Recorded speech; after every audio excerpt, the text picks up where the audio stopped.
हाय दोस्तों, कैसे हैं आप। जो आपको स्क्रीन पे नज़र आ रहा है इस वक्त वो है घड़ियाल मगरमच्छ। घड़ियाल मगरमच्छ जो है ये इंडेंजर्ड स्पीशीज़ है। 1976 में इसे इंडेंजर्ड स्पीशीज़ की लिस्ट में शामिल किया गया था और ये पाकिस्तान, बांग्लादेश, म्यांमार और इंडिया के इलाक़ों में पाया जाता है।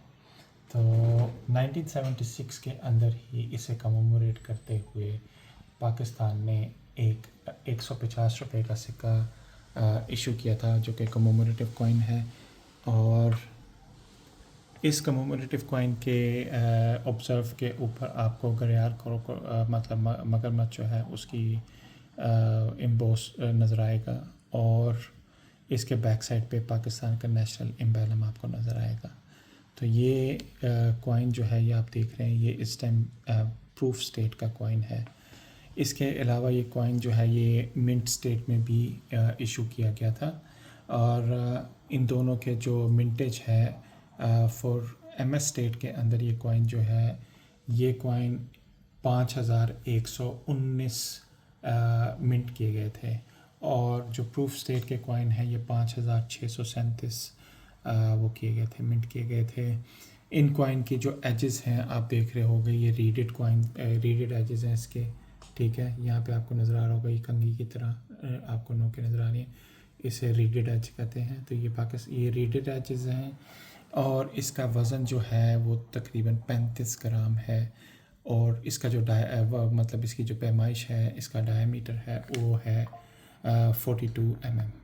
तो ये कॉइन जो है ये एक्चुअल में जब ये इंडेंजर्ड स्पीशीज़ 1976 और 1975, 76 और 77 के अंदर जब WWF ने लिस्ट जारी की थी इंडेंजर्ड स्पीशीज़ की, तो उस वक़्त जो है ना काफ़ी कॉइन्स जो हैं वो ब्रिटिश मिंट से वहाँ से वो हुए थे, स्ट्रक हुए थे। और ये आप देख सकते हैं कि ये जो बॉक्स है और ये कैप्सूल है, ये अपने ओरिजिनल कैप्सूल और अपने ओरिजिनल बॉक्स के अंदर है। ये इनके सर्टिफिकेट हैं इन दोनों कॉइन्स के। आज हम सिर्फ घड़ियाल मगरमच्छ कॉइन के बारे में बात कर रहे हैं जो कि 150 रुपये का 1976 में इशू हुआ था।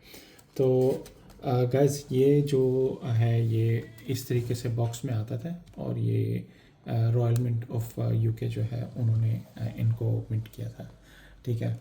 तो आज इस कॉइन के बारे में आपको जो भी मतलब मज़ीद डिटेल अगर आपको कुछ जानना हो या कुछ तफसीलात आप मालूम करना चाहें तो आप कमेंट सेक्शन में मुझे बता सकते हैं, मैं आपको मज़ीद एलाबरेट कर दूँगा। इन कॉइन के अंदर एक और चीज़ मैं आपको बताता चलूँ कि मिंट स्टेट और प्रूफ स्टेट के अंदर जो है ना वैरायटीज़ हैं 3 टाइप की। एक तो ये है कि एक तो ये MS66 आपको नज़र आ रहा होगा, इसके अलावा MS66 में D या DP आता है और एक DPL आता है। तो वो जो कॉइन्स जो है DPL वो सबसे ज़्यादा जो हैं वो इसमें एक्सपेंसिव होते हैं, रेयर होते हैं। इसी तरह ये अल्ट्रा कैमियो आपको नज़र आ रहा होगा, एक तो PF66 आएगा, फिर PF66 में कैमियो और अल्ट्रा कैमियो आता है। तो ये अल्ट्रा कैमियो ये ज़्यादा एक्सपेंसिव होते हैं तो जो खाली PF और खाली कैमियो के अलावा। तो कैमियो इसलिए कहते हैं कि इसका सरफेस जो है ना वो बहुत ज़्यादा वो मतलब प्रॉपरली उसका वो सरफेस जो है वो होता है एक ख़ास किस्म के केमिकल के साथ ना उसके मतलब आईने की तरह उसको बनाया जाता है।